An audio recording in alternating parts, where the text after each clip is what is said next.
Welcome, everybody. This is Ava filling in for John. Welcome to Murtech.com's Daily News Update Extra. We are sharing a video snippet that provides no nonsense, common sense, logic, and truth. I am following this channel and given this video a thumbs up. The link to this video is in the description box below. Please follow Murtech on Rumble. Give me a thumbs up and share this information far and wide. This great news update will begin momentarily. Thank you and may God bless.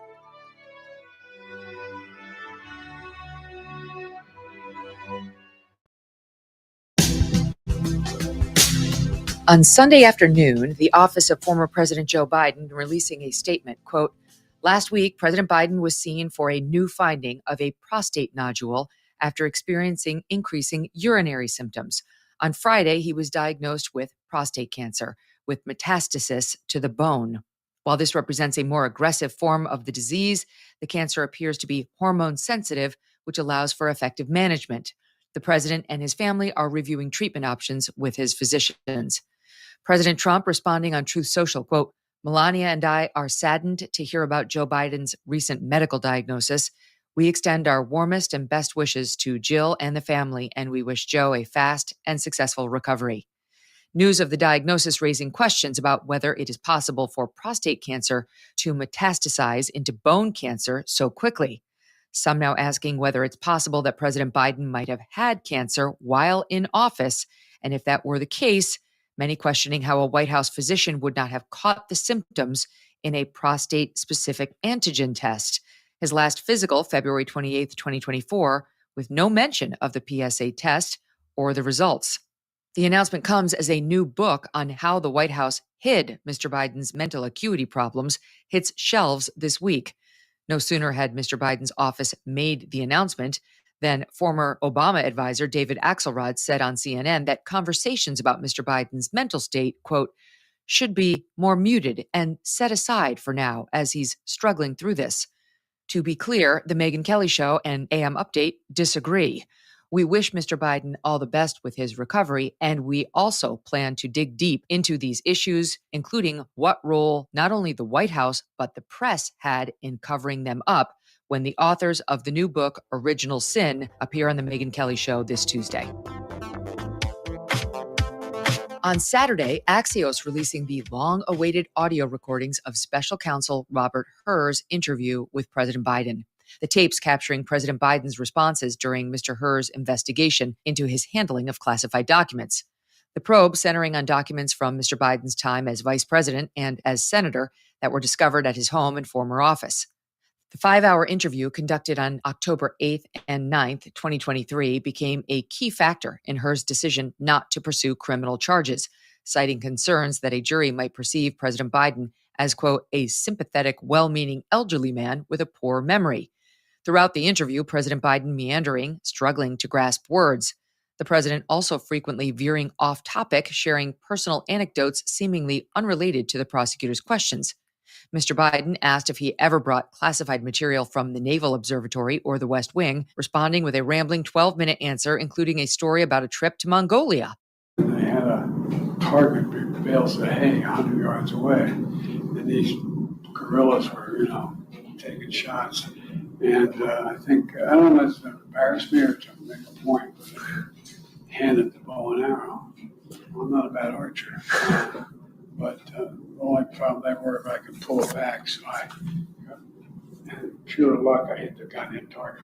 Special Counsel Hur's report also noting Mr. Biden's struggles in recalling important life events, including the date of his son Beau's death. Here's the audio from that portion of the interview. I don't know. This is what, 2017, 18, that area? Yes, sir. Remember, in this time frame, my son is either been deployed or is dying. Beau Biden passed away from brain cancer in May 2015. More from that moment. What month did Beau die? May 30th, 2015. 2015 he died. Maybe 2015. I think it's 2015. I'm not sure the month, but I think it was. Yeah. That's right, Mr. President.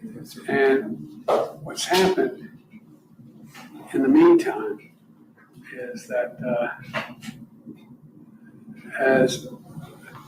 and Trump gets elected in November of 2016. All right. So, why not 2017? That's when you left office. The final report, released in February 2024, prompting President Biden to hold a rare evening press conference to address the characterizations in Special Counsel Robert Hur's report. I know there's some attention paid to some language in the report about my recollection of events. There's even reference that I don't remember when my son died. How in the hell dare he raise that? Frankly, when I was asked the question, I thought to myself, wasn't any of their damn business. As the tapes show, Mr. Hur had not raised President Biden's son's death. It was Mr. Biden who did that. Back then, Dems still circling the wagons around Mr. Biden, some tearing into Mr. Hur, accusing him of partisan activism at a House Judiciary Committee hearing on his findings in March.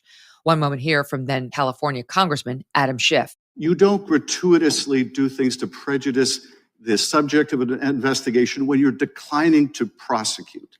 You don't gratuitously add language that you know will be useful in a political campaign. You were not born yesterday. You understood exactly what you were doing. It was a choice. You certainly didn't have to include that language. You could have said vis-a-vis the documents that were found at the university, the president did not recall. There is nothing more common. You know this, I know this. There is nothing more common with a witness of any age when asked about events that are years old to say, I do not recall. Indeed, they're instructed by their attorney to do that if they have any question about it.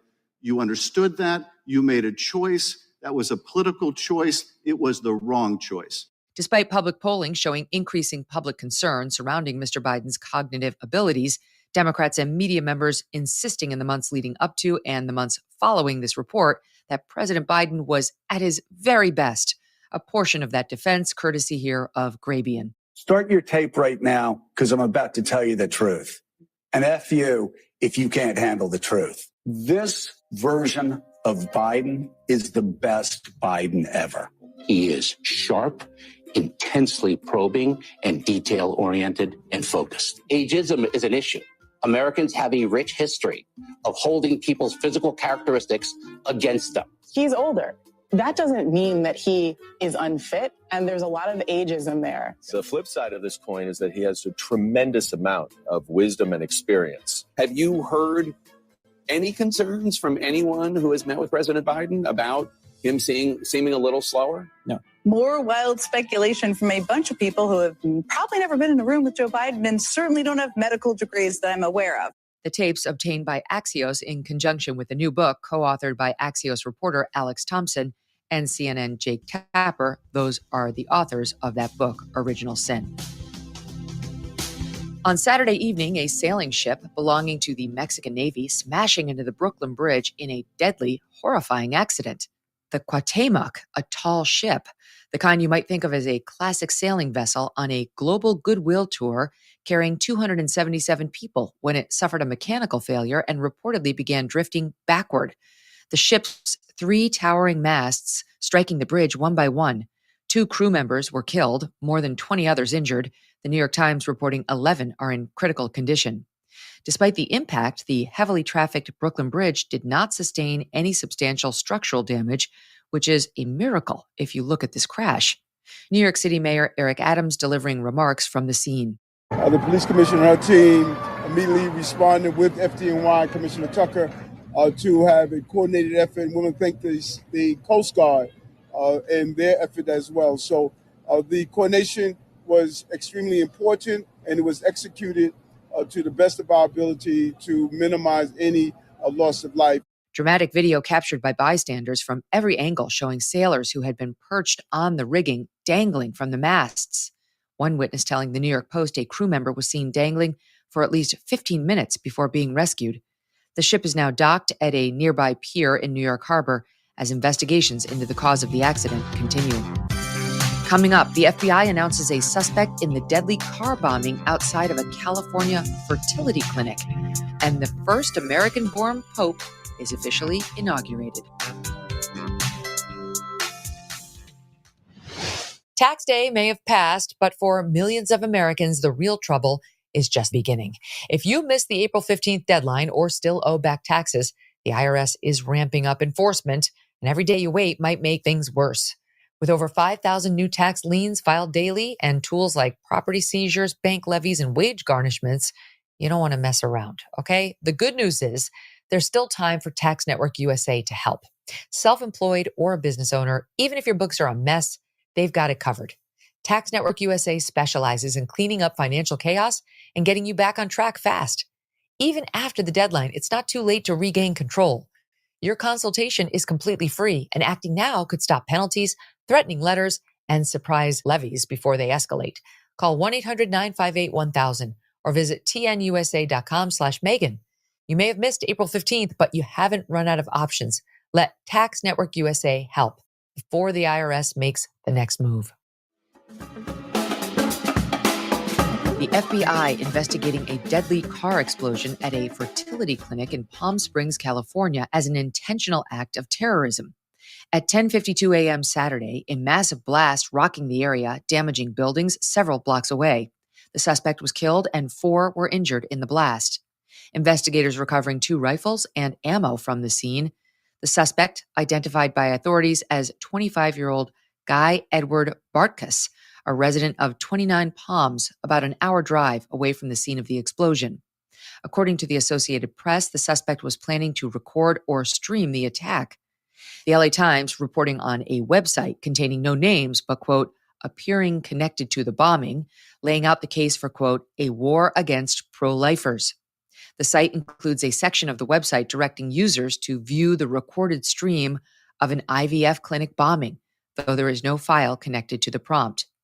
According to the Times, the website, quote, extolled a hodgepodge of philosophies from abolitionist veganism, the opposition to all animal use by humans, and negative utilitarianism, the idea that we should act to minimize suffering rather than maximize pleasure in the world. The AP also reports that writings recovered from Bartkus's home quote him as believing the world should not be populated. On Saturday night, law enforcement swarming a neighborhood in 29 Palms, ABC Eyewitness News reporting tactical units and an armored vehicle on the scene. The target of the attack, the American Reproductive Centers, a fertility clinic and IVF lab, suffering extensive damage. Aerial footage showing the roof partially collapsed, debris extending out into the street. The clinic reporting on social media all staff members are accounted for and no eggs or embryos were damaged in the explosion as they are held in a different facility. My goodness. Assistant Director of the LA Field Office, Akil Davis, telling reporters this is one of the largest bombing investigations in Southern California. The Joint Terrorism Task Force is leading the investigation. Authorities believe this was an isolated incident. Attorney General Pam Bondi, writing on X, quote, we are working to learn more, but let me be clear. The Trump administration understands that women and mothers are the heartbeat of America. Violence against a fertility clinic is unforgivable. Pope Leo XIV, the first American pope ever, officially inaugurated on Sunday as the head of the Catholic Church. Thousands gathering in St. Peter's Square at the Vatican, among them a large U.S. delegation and dignitaries from around the world to witness the installation of the new pontiff, who now leads the world's 1.4 billion Catholics. A moment from the Pope's homily. I was chosen without any merit of my own, and now, with fear and trembling, I come to you as a brother who desires to be the servant of your faith and your joy, walking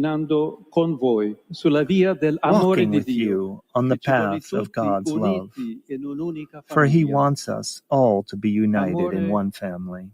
Pope Leo wearing the traditional white papal vestments, a departure from his predecessor, Pope Francis, who chose simpler garments, appearing visibly emotional at times, most notably upon receipt of the fisherman's ring, a symbol of the pontiff's authority.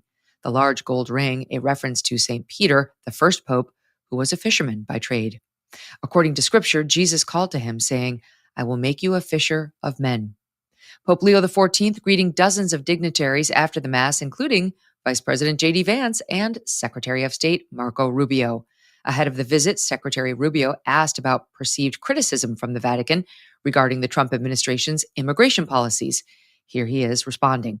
How do you reconcile what the Vatican has said on compassion for migrants with the Trump administration's policies? Well, first of all, the Pope is not a political figure. I know he's covered like one, but they're not. They're the earthly head of the Roman Catholic Church. And the church has strong social doctrine teachings, and I think there is not incompatibility. We too are compassionate towards migrants. I would argue there's nothing compassionate about mass migration. I understand there's this temptation to cover the papacy as a political office. It is not a political office. It is a spiritual office, and it is one that it has social teachings that are aligned with the faith and with the gospel. And but I don't believe those are incompatible with a national policy that tries to prevent mass migration. Following the inaugural Mass, the pontiff shaking many hands, some visitors bowing and kissing the papal ring. Pope Leo breaking protocol one time to embrace his brother, Louis Prevost. And that'll do it for your AM update. I'm Megyn Kelly. Join me back here for the Megyn Kelly Show. We'll have all the latest on this Biden news. We're live on SiriusXM Triumph Channel 111 at noon East, on youtube.com/Megyn Kelly, and on all podcast platforms.